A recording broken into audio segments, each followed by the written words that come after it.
I'm Roy Dickan, and I have the pleasure of once again talking with Endre Hoffmann, the doctor of self-worth. Endre, how are you today? Roy, wonderful. Thanks very much. How can I help you? Well, the last time we spoke, we were talking about rapport and building trust and how this helps in all situations. But for me specifically, I was interested in how it helps with being able to sell more easily and more quickly. So if it's all right with you, I'd like to touch back on that again because we didn't get a chance to get into it too much. It was kind of the tail end of our last discussion, and I wanted to pick it up from there. Is that all right with you? Sure, let's go dive into it. So think of it as rapport is a tool to get anything you want in life, and you will probably need to get someone's help if you're serious about business. If you're serious about doing something big, then you won't be able to do it alone. And this is true whether you're a salesperson, you're running small business, a medium-sized business, you're a teacher or a carpenter. No matter what you do, the ability to develop and maintain rapport, which is unconscious trust with either one person or with a group of people of varying backgrounds, will allow you to get what you want. And I think Dale Carnegie was the one who said that this is the most important skill on this planet. And this is what helps people to really skyrocket on the ranks of corporates, for example. It is the skill to have someone to feel safe with you.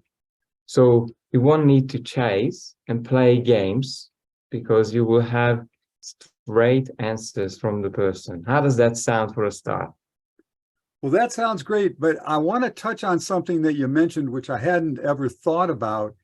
You were saying a group of people. It's possible to develop this at the same time with a group of people? Well, you got it. You can, and it's probably a higher level and an advanced level when you present to be able to create rapport with the most dominant people in the room who are actually controlling the energy. But that's probably, I would leave it for a later time. I would go through maybe just the basics now. And you just need to think of rapport is, in one sentence, is people like each other when they are like each other. And in this way, you need to slide into the other person's shoes so they will see you as a friend or a fellow. Okay, let's assume I do this, and maybe a lot of people do this. We get on Zoom calls and we think we have a solution that someone else could use, and we're trying to make sure that they take advantage of our offer. And so how can we use this in a Zoom call, which could be a sales call, if it ends the way it would be of maximum advantage to both of us? Well, good question. Well, we will get into this in the next video because we will go through each and every step of using this tool like a pro. Okay. So what exactly you want to talk? You want to talk the basics right now? Is that what you'd like to do?